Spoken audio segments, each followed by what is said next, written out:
Welcome back to another video. If you would like and subscribe. Today I'm going to show y'all or tell y'all 5 things you can do to get the best gas mileage out of your car. And they're not in this particular order, but you should do all 5. And if you stay to the end of the video, I'll give y'all a bonus.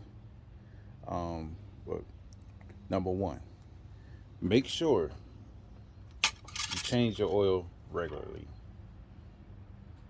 And make sure that it's full. The longer you go without an oil change, the more the internal parts have to work harder because they're not lubricated like they're supposed to. So if you want good gas mileage, make sure you use the proper oil and change it on time. If your car is calling for 5,000 miles, what I do, I change it at 4,500. Next on the list, your air box. Your air filter in here, make sure you change it whenever the manufacturer calls for it. Whatever it calls for. If it say 15,000 miles, change it.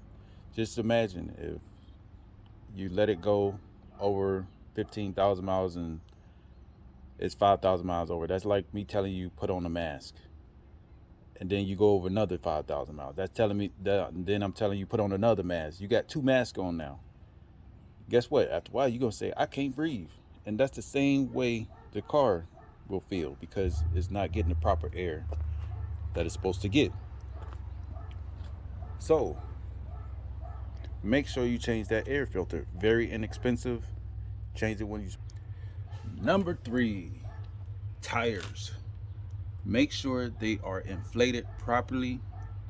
Don't be riding around with 2 donuts on and 2 regular tires, or 3 donuts and 1 regular tire flying down the street. That's not what a donut is for. So your tires, make sure they are inflated properly. You have a PSI on your tire. It tell you how much it should be inflated. If it say 35 PSI, make sure it's at 35 PSI. Don't have one tire at 26, 130, 135, and then one at 28. What you're doing is you're causing drag. And what happens when you cause drag, that makes the engine work harder and you're losing gas mileage. Next thing you want to do is make sure you change your spark plugs on time and regularly. If they're calling for 100,000 miles, you know what I do? I do it at 90,000. Ain't no need of waiting for what? Now, if you're on a budget and you have to wait, then that's fine. But the longer you wait to change your spark plugs, guess what? It's harder for it to get sparked. And if it has a hard time getting sparked, guess what's going to happen? It's going to make the engine work harder. So make sure you change your spark plugs on time. And last but not least, if you have an accessible fuel filter, change it. Some cars are different. Some is in the fuel tank. You can't change it. But if you have an accessible one, a small one that usually run along the side of the car on the driver's side, you ought to change that. If it say 15,000, change that 15,000.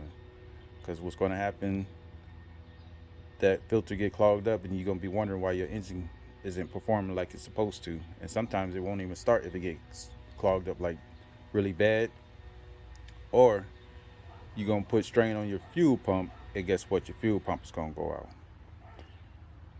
And that bonus that I was mentioning at the beginning of the video is, if you have a whole bunch of stuff in your car, whole bunch of books, unnecessary stuff, clothes, and all that in your car, got your trunk loaded down with stuff that you have no idea why you toting it around, you need to get rid of that, because every pound you have extra in your car is going to cause the engine to work harder.